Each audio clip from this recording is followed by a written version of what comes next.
नमस्कार, India voice देख रहे हैं आप। आपके साथ मैं हूं स्वीटी दीक्षित। 4 बजे की 4 बड़ी खबरों की बात करेंगे, जहां पहली खबर है दिल्ली में इंडिया मोबाइल कांग्रेस 2023 का आगाज हो गया है। देश के इस सबसे बड़े टैंक इवेंट का आयोजन दिल्ली के प्रगति मैदान में हो रहा है। प्रधानमंत्री नरेंद्र मोदी ने इवेंट का उद्घाटन किया। वहीं दूसरी बड़ी खबर है कतर की राजधानी दोहा से, जहां भारतीय नौसेनाओं के 8 पूर्व कार्मिकों को मौत की सजा सुनाई गई है। भारत के विदेश मंत्रालय ने गुरुवार को कहा है कि वो इस फैसले से स्तब्ध है और कतर के प्रशासन के साथ इस मसले को उठाया जाएगा। वहीं तीसरी खबर है दिल्ली से, जहां दिल्ली पुलिस के जवान को कार से कुचलने वाले को पुलिस ने गिरफ्तार कर लिया है। और वहीं चौथी खबर है मध्य प्रदेश चुनाव के लिए दीमनी से बीजेपी उम्मीदवार नरेंद्र सिंह तोमर ने अपना नामांकन दाखिल किया है।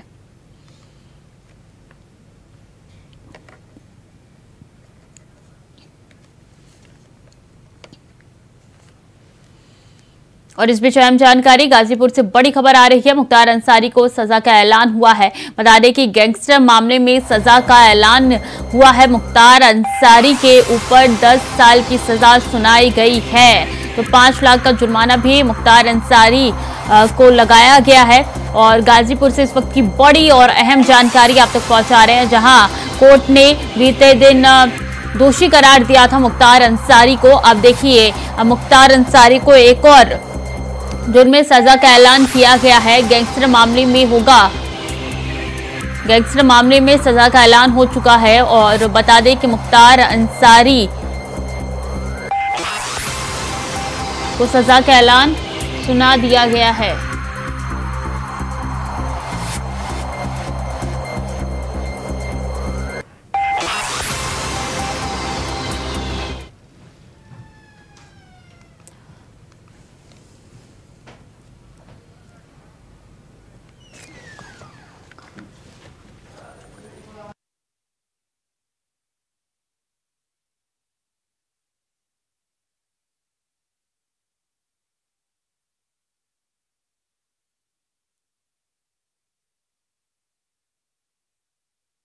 तो गैंगस्टर मामले में सजा का ऐलान हो चुका है। मुख्तार अंसारी को 10 साल की सजा सुनाई गई है। तो इस वक्त की सबसे अहम जानकारी आप तक पहुंचा रहे हैं, जहां मुख्तार अंसारी को सजा सुना दी गई है। बता दें कि गुरुवार को दोषी करार दिया गया था। मुख्तार अंसारी को सजा सुना दी गई है। नितिन चौधरी ज्यादा जानकारी के साथ जुड़ चुके हैं न्यूज रूम से। नितिन, सजा का ऐलान हो चुका है।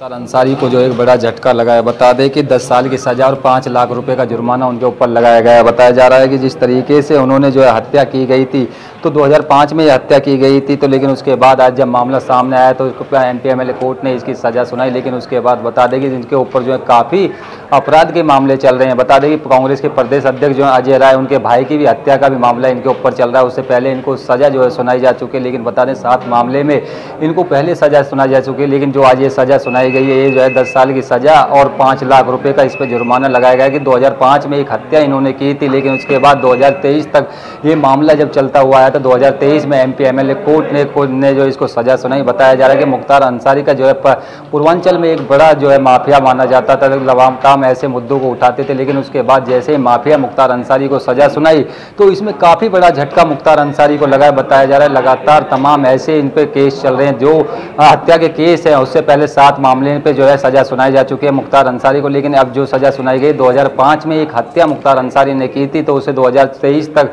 चल रहा था लगातार मामला। लेकिन जब उन्हें वीडियो कॉन्फ्रेंस के जरिए जो कल इन्हें पेश किया गया, पेश होने के बाद तो सजा को रोक लगा दी गई थी। लेकिन आज जब मामला सामने आया, जब इसका ऐलान आया, तो उसके बाद बताया जा रहा था कि आखिरकार इस तरीके से मुख्तार अंसारी को जो है 10 साल की सजा और 5 लाख रुपए का जुर्माना लगाया गया है।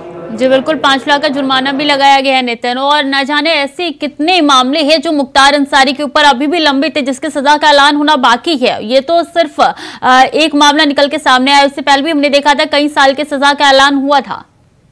देखिए बिल्कुल बता दें, जिस तरीके से मुख्तार अंसारी के जो है एक पूर्वांचल में डॉन माफिया के नाम से जाना जाता था। लगातार इसके जो है माफिया के नाम से काफ़ी इनका दबदबा रहता था लोगों के बीच में। लेकिन बात की जाए 2005 का मामला जो है, अब जाके इसको जो है 10 साल की सजा और 5 लाख रुपए का जो जुर्माना यहाँ पर लगाया गया जा रहा है। बता रहे हैं कि 7 मामलों में पहले से ही मुख्तार अंसारी पर सजा का ऐलान किया गया है। इससे पहले भी मामले चल रहे थे, हत्या के ऐसे मामले थे। जिन तरीके से अजय राय जो प्रदेश अध्यक्ष हैं कांग्रेस के, उनके भाई को भी जो है इन्होंने हत्या कराई गई थी। तो उस मामले में पहले से लगातार इन पर सजा चल रही है, लेकिन उसके बाद जब तमाम ऐसे मामले और भी सामने आएंगे कोर्ट द्वारा और जो इनकी जांच पड़ताल की जा रही है कि आखिरकार इतने मामले कौन कौन से मामले इन पर लगातार निकल के आ रहे हैं, क्योंकि बता दें कि MP MLA ने कोर्ट ने जाके जो सजा सुनाई और साथ ये भी कहा जा रहा है कि जिस तरीके से मुख्तार अंसारी को एक बड़ा झटका लगा है, तो इसमें कहीं ना कहीं अब देखा जाता है कि इसमें कहां तक के जो तार हैं, जो कड़ी जुड़ी हुई है, उस कड़ी को देखने के लिए लगातार ऐसे मामले देखे जा रहे हैं। और ये जो मामले की जो सुनवाई आज हुई है, कल इसमें जो वीडियो कॉन्फ्रेंस के जरिए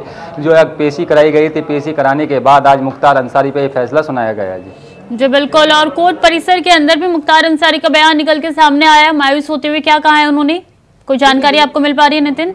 देखिए बिल्कुल बता दें, जिस तरीके से मुख्तार अंसारी को कोर्ट में जो पेश कराया गया था, तो पहले कल जो है वीडियो कॉन्फ्रेंस के जरिए जो है इन्हें पेश कराया गया था, लेकिन उसके बाद जब मुख्तार अंसारी से लोगों ने बातचीत करी, मीडिया के द्वारा बातचीत करने की कोशिश की जा रही थी, तो लेकिन उसके बाद तो मुख्तार अंसारी ने जो है चुप्पी साधे रहे। जिस तरीके से पूछा जा रहा था कि आपको जो है 10 साल की सजा और 5 लाख रुपये का जुर्माना लगाया गया, इतनी बड़ी सजा आपको हो रही है, तो उसमें मुख्तार अंसारी कहीं भी बोलते हुए नजर नहीं है। मीडिया के सामने भी लगातार लोगों से जो है अपील की मीडिया कर्मियों ने कि आखिरकार आप बताइए, इस तरीके के मामले आपके ऊपर लगाए जा रहे हैं और लगे हुए हैं। जिस तरीके से हत्या के मामले मुख्तार अंसारी पे लगातार लगे थे, क्योंकि बता दें कि उससे पहले तमाम जो उत्तर प्रदेश के अंदर योगी आदित्यनाथ की सरकार है, उन्होंने साफ तौर पे कहा है जितने भी माफिया उन्हें मिट्टी में मिलाने का कार्य किया जाएगा। लगातार ऐसे माफियाओं को कहीं ना कहीं देखा जा रहा है कि जो पूरी तरीके से उत्तर प्रदेश के अंदर योगी आदित्यनाथ की सरकार जो है कर रही है। लगातार बता दें मुख्तार अंसारी के अलावा और भी ऐसे गैंगस्टर होंगे सामने, जिस तरीके से देखा जा रहा है मुख्तार अंसारी ने जो है अब इनसे पूछताछ की जाएगी कोर्ट में भी, और कोर्ट में जब पेशी कराई जाएगी तो इसमें देखा जाएगा कि आखिरकार कितने इसमें तार निकल के आएंगे, कितनी कड़ियां निकल के आएंगे जो और भी इनके साथ में सहयोगी रहेंगे जी।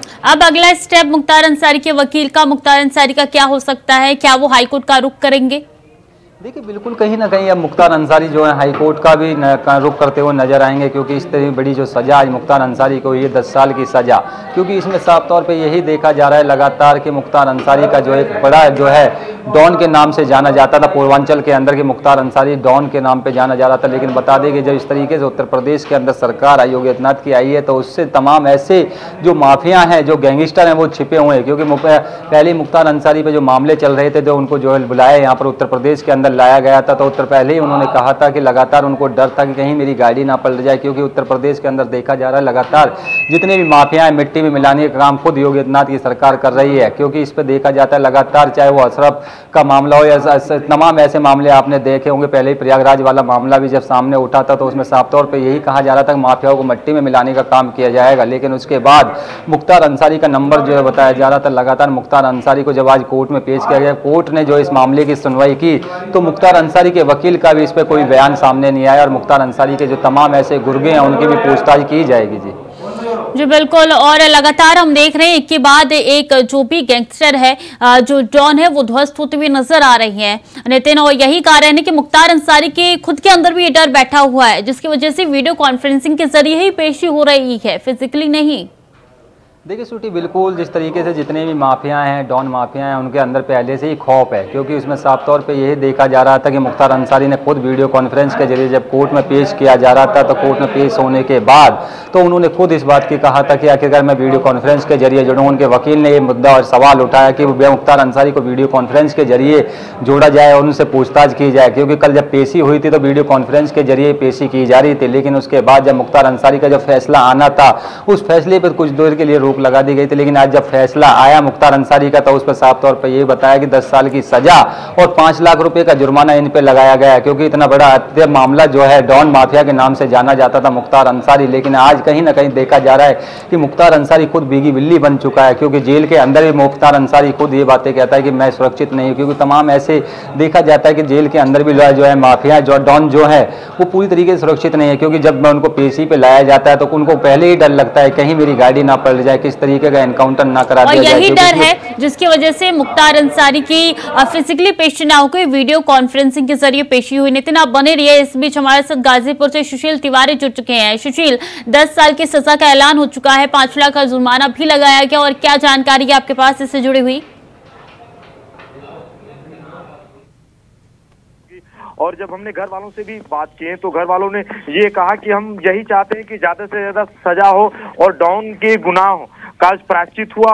और गैंगस्टर मामले में MP MLA कोर्ट में आज अगर हम कहें तो सुबह से ही काफी बहुत ही भीड़ थी, सुरक्षा के पुख्ता इंतजाम किए गए थे। और आज माफिया डॉन मुख्तार अंसारी को गाजीपुर की एमपी एमएलए कोर्ट ने 10 साल की सजा सुनाई है और 5 लाख जुर्माना, जो कि कल की हम बात करें तो कल 26 अक्टूबर को जैसे मुख्तार पे दोष सिद्ध हुआ तो ऐसे कयास लगाए जा रहे थे कि मुख्तार पर आज फैसला आएगा, लेकिन दोपहर में जब लंच ब्रेक था तो उस समय माननीय न्यायाधीश जब पुनः आए तो आज गाजीपुर की एमपी एमएलए कोर्ट में अरविंद मिश्रा ने बड़ा फैसला सुनाया है, जो कि सजा को सुना रहे थे। लेकिन सबसे बड़ी अगर हम बात सिटी आपसे बताएं तो इससे पहले दुर्गेश पांडे इस सजा को सुना रहे थे। काफी समय लगा, काफी कयास लगाए जा रहे थे कि आखिर सजा कब सुनाई जाएगी। जब परिवार वालों से भी हमारी बात हुई तो परिवार वाले यही कह रहे थे कि जब भी सजा का ऐलान होता था कि आज मुख्तार की पेशी है, वीडियो कॉन्फ्रेंसिंग के जरिए मुख्तार जुड़ने वाला है, तो घर वाले यही कहते थे कि आज हो सकता है सजा मिले। बार बार सजा टलती गई, लेकिन आज डॉन सलाखों के पीछे है, डॉन को वो डर है, वो भय है। और गाजीपुर में अगर स्वीटी हम बताएं तो ये अंतिम मुकदमा है मुख्तार अंसारी का। और बिल्कुल, और सजा का ऐलान हो चुका है। और अगर बात की जाए तो कई ऐसे मुकदमे हैं जो अभी भी दर्ज है, जिसपे न्याय मिलना अभी भी बाकी लोगों को बाकी है। बहुत बहुत धन्यवाद आपका सुशील हमारे साथ जुड़ने के लिए। नितिन, आपका भी बहुत बहुत धन्यवाद तमाम जानकारी साझा करने के लिए। तो देखिए, मुख्तार अंसारी को 10 साल की सजा का ऐलान हो चुका है, 5 लाख जुर्माना भी लगाया गया है। खबर में आगे बढ़ेंगे। इंडिया मोबाइल कांग्रेस 2023 का आगाज हो गया है। देश के सबसे बड़े टेक इवेंट का आयोजन दिल्ली के प्रगति मैदान में हुआ, जहां प्रधानमंत्री नरेंद्र मोदी ने इवेंट का उद्घाटन किया है। प्रगति मैदान पर यह कार्यक्रम 3 दिनों तक चलेगा। इंडिया मोबाइल कांग्रेस इवेंट का आयोजन दूरसंचार विभाग और cellular operators association of India की तरफ से किया जा रहा है। भारत में तेजी से 5G का विस्तार कर रहे हैं, बल्कि 6G के क्षेत्र में भी लीडर बनने की दिशा में बढ़ रहे हैं। हमारे यहां 2G के समय क्या हुआ था शायद नई पीढ़ी को पता नहीं होगा, लेकिन मैं इसका वर्णन नहीं करूंगा, वरना शायद मीडिया वाले उसी बात को पकड़ेंगे और किसी चीज को बताएंगे नहीं। लेकिन ये जरूर कहूंगा कि हमारे कालखंड में 4G का विस्तार हुआ, लेकिन एक दाग भी नहीं लगा है। मुझे विश्वास है कब 6G में भारत दुनिया को लीड करेगा, कि गूगल ने भी हाल ही में ये घोषणा की है कि वो अपने पिक्सल फोन्स भारत में बनाएगा। सैमसंग के फोल्ड 5 और एप्पल के आईफोन 15 पहले ही भारत में बनना शुरू हो गया है। आज हम सबको इस पर गर्व है कि पूरी दुनिया मेड इन इंडिया फोन्स का इस्तेमाल कर रही है।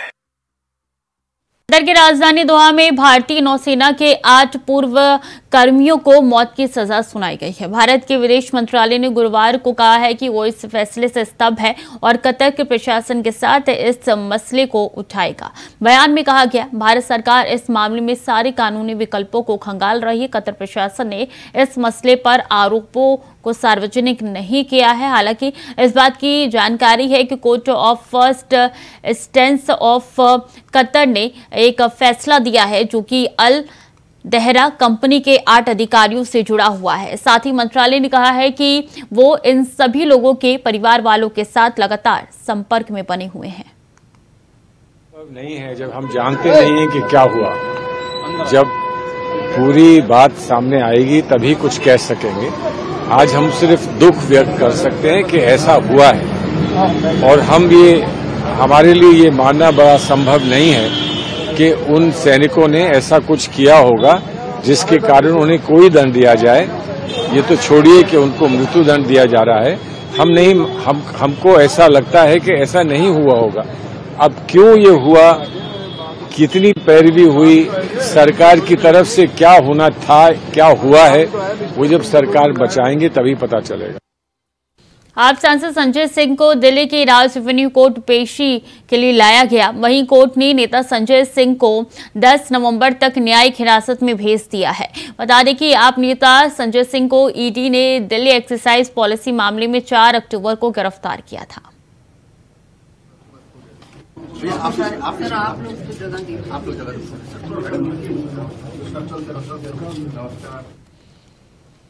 और दिल्ली के कनॉट प्लेस इलाके में सिपाही को टक्कर मारने वाला आरोपी गिरफ्तार हो गया है, जहां दिल्ली पुलिस ने ड्राइवर राम लखन मिश्रा को गिरफ्तार कर लिया है। इस घटना का सीसीटीवी वायरल हो रहा है। यह घटना 24 अक्टूबर की रात को कनॉट प्लेस इलाके में हुई थी। पुलिस चेकिंग के दौरान SUV driver Ram Lakhan Mishra barricade पर खड़े सिपाही को टक्कर मारकर फरार हो गया था। सिपाही राजू उस दौरान गाड़ियों की कर रहे थे चेकिंग।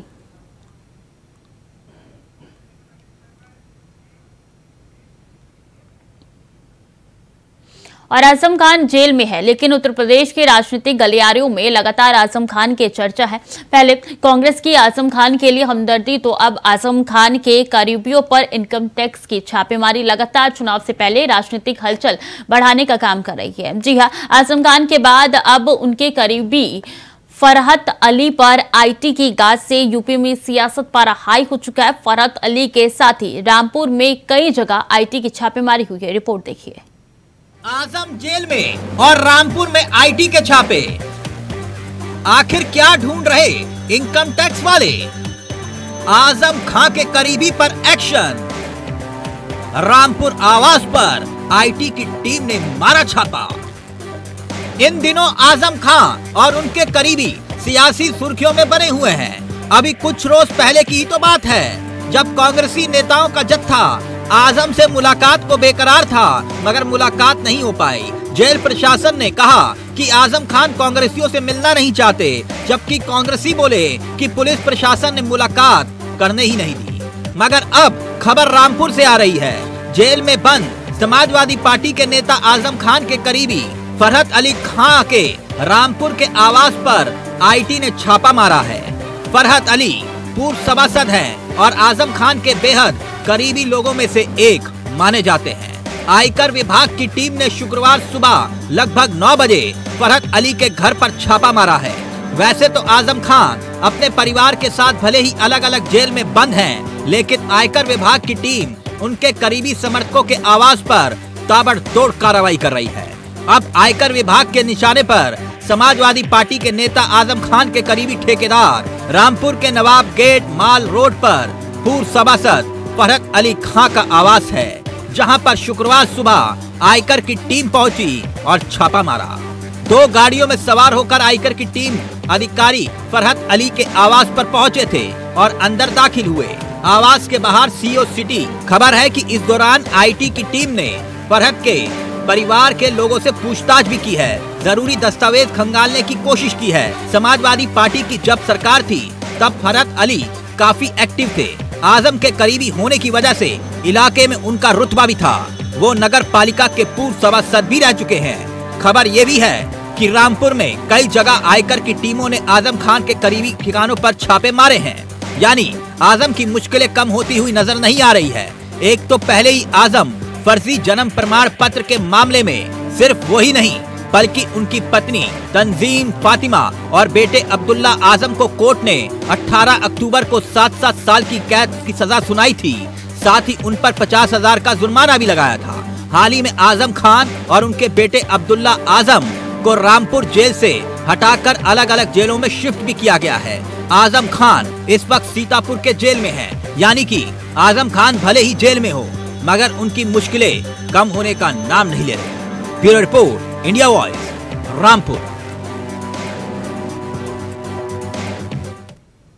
और झारखंड में सरकार चला रही पार्टी जेएमएम अब चुनावी मूड में दिखाई पड़ने लगी है। पार्टी के कार्यकारी अध्यक्ष और राज्य के मुख्यमंत्री हेमंत सोरेन ने अपनी पार्टी के कार्यकर्ताओं को साफ तौर पर दिशा निर्देश दिए हैं कि वो चुनाव के लिए तैयार रहे। रांची में जिला से लेकर प्रखंड स्तर के पदाधिकारियों को इसके लिए विशेष तौर पर टास्क भी दे दिया गया है। मुख्यमंत्री हेमंत सोरेन पर ईडी की तरफ से लगातार कसे जा रहे शिकंजे के साथ साथ पार्टी को ऐसा लग रहा है कि शायद कोई बड़ी कार्रवाई होती है तो परिस्थितियों का सामना कैसे किया जाए, ऐसे में पार्टी अपनी रणनीति तैयार करने में लग गई है।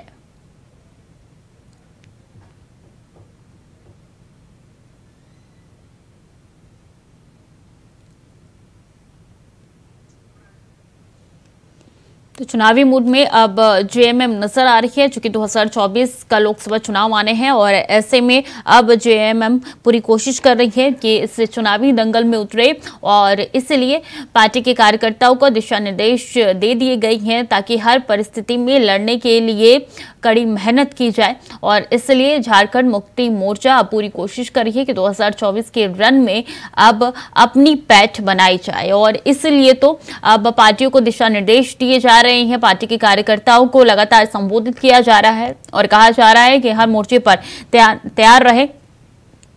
कमर यहां पे कसती हुई जेएमएम नजर आ रही है झारखंड में, क्योंकि 2024 के चुनाव अब नजदीक है और इसलिए तमाम पार्टी एक्टिव मोड में दिखाई दे रही है। चुनावी मूड में तमाम पार्टी दिखाई दे रही है। खासकर जेएमएम की बात की जाए, जो झारखंड में भी कार्यकर्ताओं को दिशा निर्देश दे दिए गए हैं, तमाम आदेश जारी कर दिए गए हैं कि कोई भी कोताही पार्टी के कार्यकर्ताओं द्वारा बरती गई तो बख्शा नहीं जाएगा। चूंकि चुनाव है और चुनाव में अब लग रहा है कि जेएमएम उसी अखाड़े में उतरती हुई दिखाई दे रही है। तो जेएमएम यानी कि झारखंड मुक्ति मोर्चा अब अपने मोर्चे पर तैनात नजर आ रही है। 2024 में लोकसभा चुनाव है और इस चुनाव के लिए अब हर पार्टी अपनी जद्दोजहद में लगी हुई है। इसलिए अब इसी संदर्भ में जेएमएम भी आगे कदम बढ़ाती हुई दिखाई दे रही है।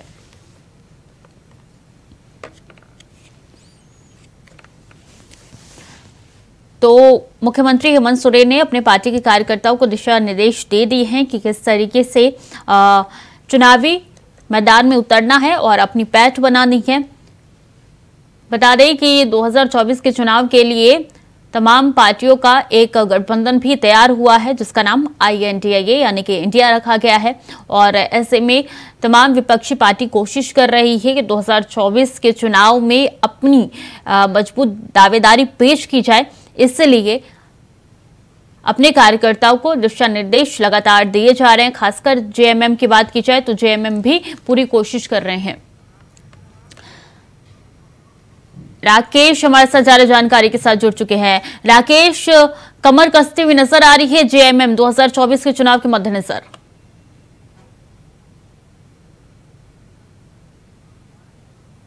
राकेश, दोबारा जोड़ने का प्रयास करेंगे, तकनीकी खामी है। और ऐसे में बता दें, सीएम सोरेन ने दिशा निर्देश दे दिए हैं अपने पार्टी के कार्यकर्ताओं को, कोई भी कोताही नहीं बरती जाएगी। 2024 के चुनाव में अब रन में उतरती हुई जेएमएम नजर आ रही है। राकेश एक बार फिर से हमारे साथ जुड़ चुके हैं। राकेश, जेएमएम अब कमर कसनी शुरू कर चुकी है 2024 के चुनाव के मद्देनजर। देखिए, निश्चित तौर पे कहा जा सकता है कि जिस तरीके का माहौल राज्य का रहा है, पिछले 4 साल का कार्यकाल हो चुका है हेमंत सरकार का, और ऐसे मौके पे जब लोकसभा के भी चुनाव होने हैं और कहीं न कहीं आने वाले समय में विधानसभा के भी चुनाव होने हैं, तो तमाम पार्टियां कोशिश कर रही है कि किसी भी स्थिति में अपने आप को आगे बढ़ाई जा सके और उसको लेकर चलने की तैयारी की जा सके। लेकिन फिलहाल की बात की जाए तो हेमंत सोरेन लगातार इस मुद्दे को लेकर बातचीत कर रहे हैं कि आखिर उनकी पार्टी की क्या स्थिति होगी, किस तरीके से आगे ज्यादा से ज्यादा सीटों पर वे जीत हासिल कर सकते हैं। और इसको लेकर कार्यकर्ताओं के साथ लगातार बैठकों का भी दौर अब शुरू हो चुका है। तो कहीं न कहीं अब जिस तरीके से राज्य में ईडी की टीम का जांच का दायरा बढ़ा रही है और उसके एक संकेत भी दिखाई पड़ रहे हैं कि कहीं आज हेमंत सोरेन पर न आ जाए, तो इसको लेकर पार्टी पहले से तैयारी कर रही है कि अगर कोई विशेष परिस्थिति आती है कि अगर चुनाव जल्द कराए जा सके, तो ऐसी परिस्थिति में पार्टी तमाम पहलुओं को गौर करते हुए आने वाले समय में चुनाव की तैयारी कर सके। जी बिल्कुल, अब जेएमएम अपने मोर्चे पर तैनात नजर आ रही है 2024 के चुनाव के लिए। बहुत बहुत धन्यवाद आपका राकेश, तमाम जानकारियों के लिए। खबरों में आगे बढ़ेंगे। राजधानी दिल्ली के कंछावला थाना इलाके में केवल कारोबारी के घर पर बदमाशों ने 1 करोड़ की रंगदारी के पोस्टर चिपकाए हैं। अपना खौफ जमाने के लिए कारोबारी के घर के बाहर फायरिंग भी की गई है। जेल में बंद गोगी गैंग के गुर्गों के नाम पर रंगदारी मांगने की वारदात को अंजाम दिया गया है। गोली चलाते हुए पूरी वारदात सीसीटीवी कैमरे में कैद हुई है। कंछावला थाना पुलिस ने सीसीटीवी कैमरे के फुटेज को कब्जे में लेकर पूरे मामले की जांच शुरू कर दी है।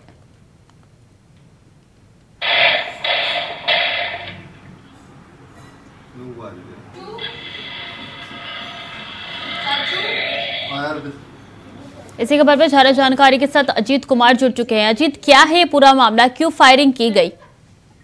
बिल्कुल सही बताना चाहूंगा, राजधानी दिल्ली के कंछावला थाना इलाके का मामला है, जहां पर बताया जा रहा है जिसका ये सीसीटीवी का फुटेज है ये भी सामने आया, जिसमें साफ तौर पर जो देखो बदमाशों का आतंक जो है वो इस सीसीटीवी फुटेज में देखने को साफ तौर पर मिल सकता है, जिसमें इस मामले में सामने ये आया है कि ये गोगी गैंग के नाम पर जो एक केबल कारोबारी है जिसका नाम राहुल डबास बताया जा रहा है, उससे 1 करोड़ रुपए की रंगदारी की जो है मांग कर रहे थे और गोगी गैंग का नाम से ये अपना जो है डिमांड इन्होंने की थी, जिसके लोग उसके परिवार में खौफ पैदा करने के लिए घर के बाहर 2 से 3 राउंड गोली भी चलाई थी और इसके बाद घर के बाहर ही गोगी गैंग का एक पर्चा चिपका करके गए थे, जिसमें उन्होंने 1 करोड़ रुपए की रंगदारी की मांग की थी। हालांकि फिलहाल अगर हम इसमें बात करें तो कंझावला थाना पुलिस ने इस मामले में जो संबंधित धाराओं के तहत मामला दर्ज कर लिया है और सीसीटीवी फुटेज के आधार पर लगातार जो जांच में जुटी हुई आरोपी की धरपकड़ के लिए लगातार कार्रवाई कर रही है।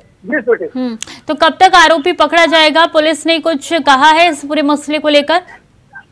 अभी मैं खुद बताना चाहूंगा, इस मसले में पुलिस अभी भी कुछ भी कहने से बचती हुई नजर आ रही है, क्योंकि कहीं ना कहीं जिस तरीके से गैंगस्टर से जुड़ा हुआ मामला ये सामने आ रहा है, क्योंकि भले ही जो गोगी गैंग है वो जेल में रहकर के जिस तरीके से ये लगातार ये जो फिरौती और जैसी मांगे कर रहे हैं, कहीं ना कहीं ये गैंगस्टर का मामला है, तो ऐसे में दिल्ली पुलिस भी बोलने से बचती हुई नजर आ रही है। लेकिन ये साफ तौर पर कहा जा सकता है कि दिल्ली पुलिस की तरफ से बोला जा रहा है, बार बार यही कहा जा रहा है कि जल्द ही जो भी आरोपी है वो पुलिस की गिरफ्त होंगे। लेकिन जिस तरीके से एक गैंगस्टर के नाम पर पैसा मांगा गया है, वो कहीं ना कहीं दिल्ली के लोगों के लिए एक बहुत बड़ा दहशत का माहौल बनाने का काम कर रहा है। खौफ ज़्यादा भी है ये जी, तो अब देखना होगा कि कब तक गिरफ्तारी होती है और कब तक यहाँ पे दिल्ली पुलिस पकड़ पाती है। बहुत बहुत शुक्रिया आपका तमाम जानकारियों के लिए जी। तो देखिए ये तस्वीरें आप तक पहुंचा रही किस तरीके से 1 करोड़ की रंगदारी यहाँ पे कारोबारी से मांगी गई है। फिलहाल के लिए बुलेटिन में इतना ही, खबरें लगातार जारी है, देखते रहिए इंडिया वॉइस।